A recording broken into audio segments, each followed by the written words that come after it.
G'day guys, my name is Wildkard and welcome back to my channel. Thank you for following my contents. If you like to buy me an instant coffee, hit the join button down below. Otherwise, let's get on with today's preview. France versus Argentina 2021 Autumn International Series at home, Stade de France in Paris. This is a big showdown for the French team. France has been traveled to Australia with their B team and put up a very close series against Australia where they almost won. And yeah, this game going in, France has pretty much brought back most of their starting Six Nations team for this matchup, and some of the players who played really well in that so-called B team against Australia in July is given a second opportunity at this test match against Argentina. Argentina, on the other hand, also has brought back some of the more experienced players, especially in the center combination for Argentina, and also the kind of injured, maybe it's still a little bit rusty. Nicolas Sanchez is back on the bench, so both teams has bolstered their rosters since their last outings, and yeah, let's have a look at some of the stuff going into this game. So historically speaking, the two teams have played 53, I think 52 times, so this will be their 53rd outings in between the two nations, and France has beaten Argentina quite handily in the last few years, and it was only in 2016 was the last time Argentina actually beat France. So this would be a difficult task for Argentina. One of the things about Argentina right now is that their team has been away on tour and travel bubble since July. So their coach has expressed the fatigue in the team. And after the Rugby Championship, they had a few, I think like a month or something off. So maybe some of the players have recouped from that exhaustion. France, on the other hand, players has been playing in club rugby, hasn't been at home, so in a much better position than Argentina in terms of team fatigue wise. Now, the French team, as I mentioned, had a pretty stellar performance against Australia in the July internationals. They pretty much brought up their B team. Some people even say C team. A lot of the players were debuting against Australia, and they just look super impressive. Like, you wouldn't know that it was their B team and the players were debuting based on their performance. And they almost won the series with Australia being able to clinch out a penalty goal win in the last series to beat the France. Kicked by Lolosio, by the way. And then in the Six Nations, France was actually the favorite to win Six Nations, but with a little bit of COVID issues resulted in one of the games being delayed, and maybe the COVID also played into the players' fitness a little bit as well. So France being able to beat Wales, who were the ultimate winners, and losing to England in a really tight, close game as well in the Six Nations, and then were pretty comfortably looking like the best team in the Six Nations until they lost to Scotland following a game that was delayed by a week due to COVID. So maybe something had to do with that, but France was highly favored to win Six Nations, only slipping apart by a bit of a hairline really to Wales. So this will be an interesting game. And also Argentina coming into this game has been in a pretty poor form. They lost every game in the Rugby Championship coming in. The only games they won was during the July internationals against a Wales team where most of the Welsh players were left for the Lions tour. Also barely scraping out a win against Romania. So yeah, this has not been the Argentina that we saw from 2020, where they beat the All Blacks. So nowhere near that level of, cohesion out of the team as of yet. So the temperature in France on Saturday, it's going to be a bit cold, but mostly dry and a bit cloudy. Bit humid, 70% humidity, so maybe a little bit slippery on the ball, but overall this is going to be pretty decent conditions in Stade de France. Now let's have a look at the players lineup. So first up for the French team, Cyril Bailly comes in at number 1. Julien Marquand comes in at number 2. By the way, if I pronounce your name incorrectly, I do apologize. I am Asian and I don't speak French or any or what is it? What is it they speak in Argentina? Spanish or Spanish? Sorry, excuse me if I pronounce your name incorrectly. And post your complaints down below. So at number 3, Mohamed Hawas comes in at number 3 for the French team. Relatively new front row for the French team. Once again, their 4-pack has a lot of depth in this French team. So for Argentina, Thomas Gallo. So Gallo, he is actually doesn't look like this anymore. This is like an old picture. I couldn't actually find a younger picture. Maybe there will be one soon on the internet. But he actually doesn't look like that. He's much more matured. And he made a debut against Australia in the final test against Australia in the Rugby Championship. And he came off the bench. He was super impressive. Scored, I think, 1 try or 2 tries against Australia. In a game where Argentina looked like they had no business of scoring any tries. So he just came on, just pounded his way through for a try. Very impressive young guy. Huge future ahead of him. And I think his performance from that really earned him a starting spot against France. And also, he was really lucky to even get a bench spot against Australia in the 3rd test. They had some COVID breach. Some of the players went down to basically breach their bubble in Australia. So some of the props were not allowed to play due to breach of the bubble. So Gallo was put in as basically a substitute for the breach. So he was never even going to get a spot in the team until the breach happened.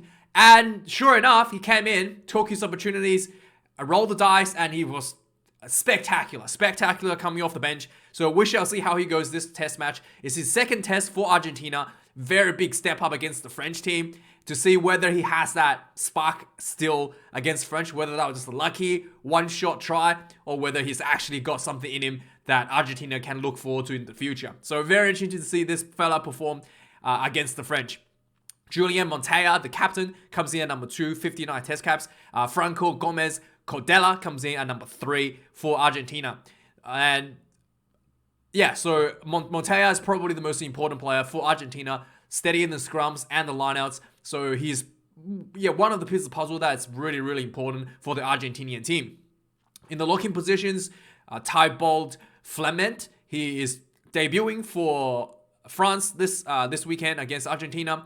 Paul Valemsa is coming in at number 5. I think Valemsa played against Australia in the series. Can't actually 100% remember. But these guys have a big task ahead of them. Guido Petit Pagazzi. I think people just call him Guido Petit. So Guido Petit comes in number 4, 60 test caps, a world experience. Alongside next to him, Thomas Lavanini comes in at 58 test caps. So a huge experience, combining with the experience with Julian Montoya. These guys surely will have the set pieces locked down in the lineouts. So the French will have to work really hard to secure the lineout and maybe a little bit of work in the scrummaging as well. So this battle in the tight 5, I think Argentina has something there they can work with to potentially make something happen over the French. In the loose forward spots, Franco Crocs, number 6, coming in for French, and Cameron Woolkey. He was my man of the series for the French team. He was amazing against Australia. Despite the fact that I think he had 2 test caps going into that match. Nobody really knew who he was, and he was just absolutely dominating the breakdowns. Work rates through the roof, just absolute menace around the park. So we're really just good to see that he gets the open side flanker position in this matchup to see how he up against the Argentinians. At number 8, Anthony Jolick also comes in at number 8, who also played quite well against the Australians. Quite well, I mean, quite good acting. So he's the guy who got shot in the middle of the match, went down after Corambetti tackled him, got a Corambetti red carded. But yes, should your rugby career fails, there's a great acting career ahead of you, Anthony Jolick. So in the loose forward position for the Argentinians, number 6, Pablo Cancelled Materas comes in at number 6, a future Crusader guy. Looking forward to seeing him in Super 12 next year. Materas comes in at 64. One of the players that got cancelled for breaching the bubble, by the way. So he's back in the fold in the blindside position. Normally, he's been playing at number 8 a lot for the Argentinians. I think they put him back to number 6 position. Maybe they liked him a little bit better there. And number 7, Marcos Kremer, the guy with a very short temper and a fuse. Hopefully, he will hold his composure against his French team. That will be very important for him to not just throw away silly penalties again like he did against Australia. Just managing his temper a little bit better. Facundo Isa comes in at number 8 for the Argentinians. 28 test caps. He's a new addition to the Argentina team. He didn't play number 8. I don't think I remember him playing number 8 for Argentina in the rugby championship. So he's just been added to the team. Seems like return from to the team. So in the back line, a couple of big returns as well for both teams actually. First up, the French 9 and 10 combo. This is many considered to be the best combo in the northern hemisphere. So Anton Dupont, many people consider him as the best number 9 in the world.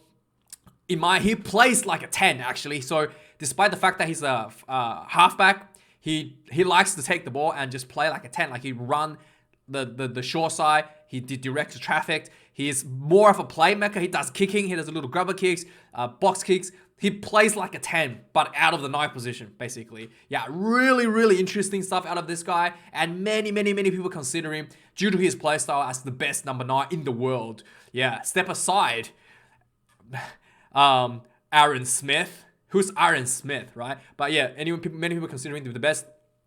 This will be... he didn't play against Australia, so I'm very interested to see how he performs against the Argentinians.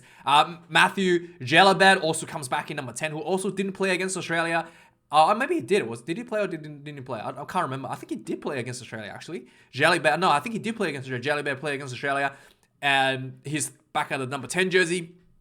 Did he play or did he not? I can't remember. Let me know. I don't think he played against Australia, to be honest. I don't think he was there. I think there was a different number 10. It was Kuyo. Kuyo was number 10. So he definitely did not play number 10 for against Australia. So Kuyo was so he's back in the fold, and he's also considered really good number 10.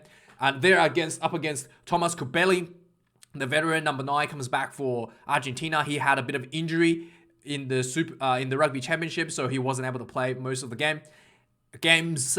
And then Santiago Carreras stepped in for a injured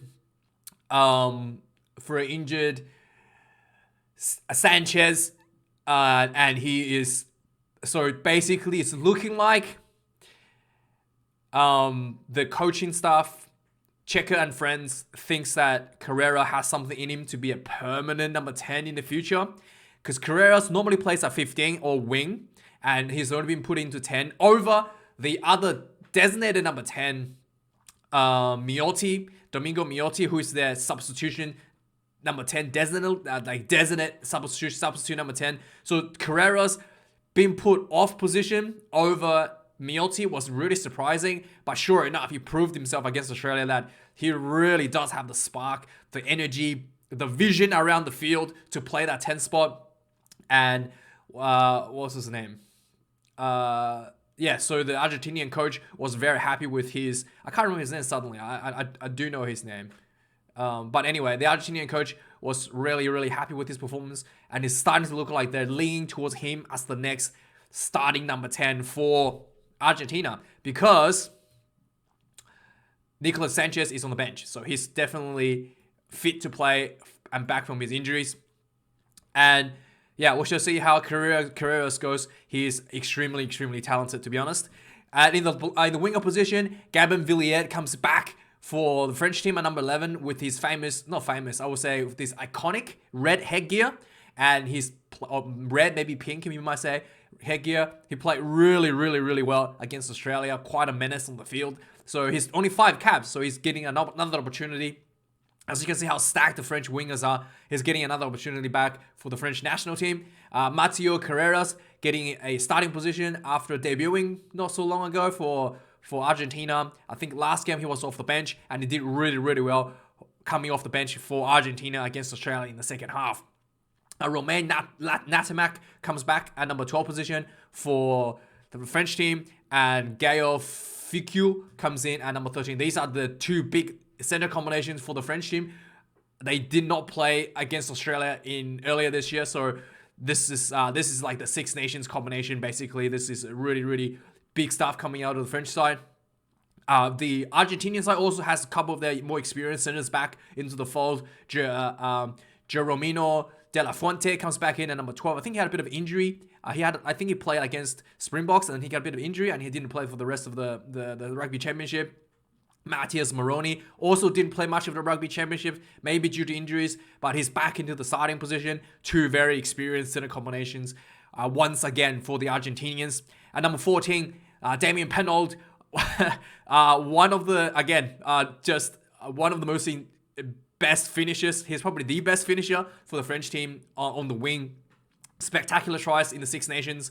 I look forward to see him perform against Argentina again this weekend. Bautista Del Goy comes in at number 14 for Argentina in the blindside winger position. Out of fullback, Melvin Jaminet getting another shot for the French team. Debuted for the French during the Wallabies Test series, and he's performed extremely well. And he's getting another shot back at number 15 spot for the French team. So huge amount of depth in the French lineup, and he was just instrumental in.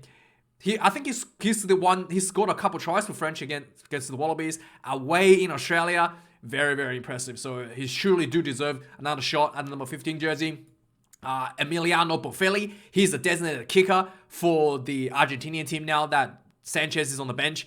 Santiago Carreras do not kick.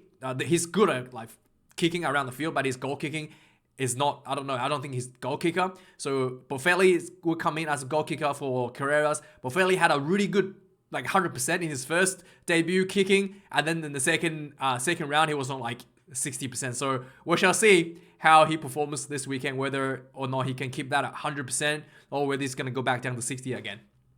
Substitutions, Peto Mavaka comes in at number 16 for the French team. Jean-Baptiste Gros, a guy who performed really well in Australia, gets another shot in the bench at number 9. Demba Bamba, also a menace coming off the bench against the Australians. Absolutely dominated the Australian scrum despite going up against Tenana Tupou, the best tight end prop in Australia. So Demba Bamba, quite an impressive player again. And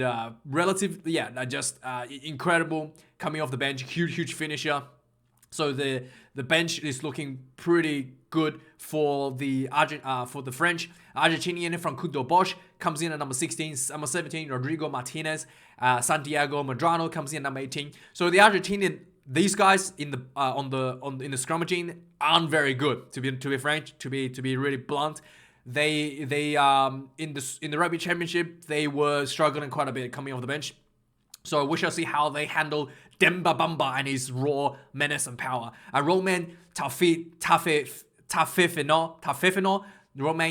he is also incredibly good for French on the bench, coming in as a finisher to make that impact play. He's a huge fella, 133 kilograms, 2 meters tall. So he's going to make that huge impactful play coming off the bench. It's going to put a lot of pressure on these Argentinian reserves.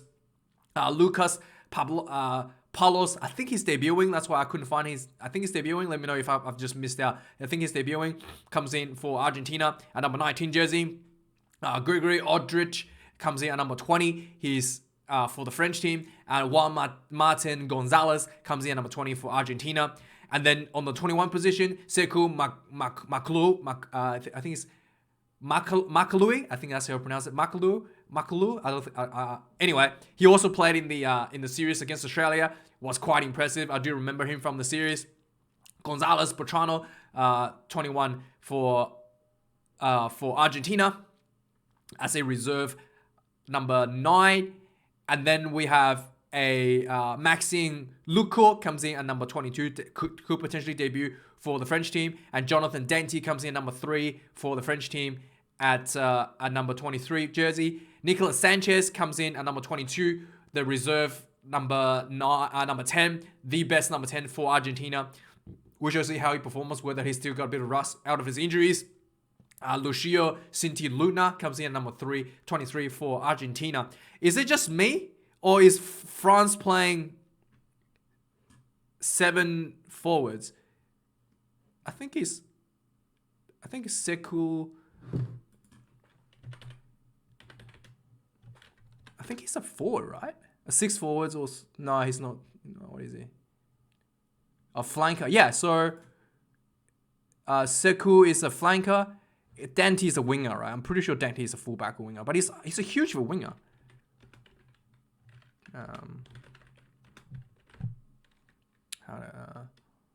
What's his name? Jonathan. Yeah, I'm pretty sure he's a winger. Can't possibly play 7. Center. Okay, so yeah, so France is playing 6 forwards.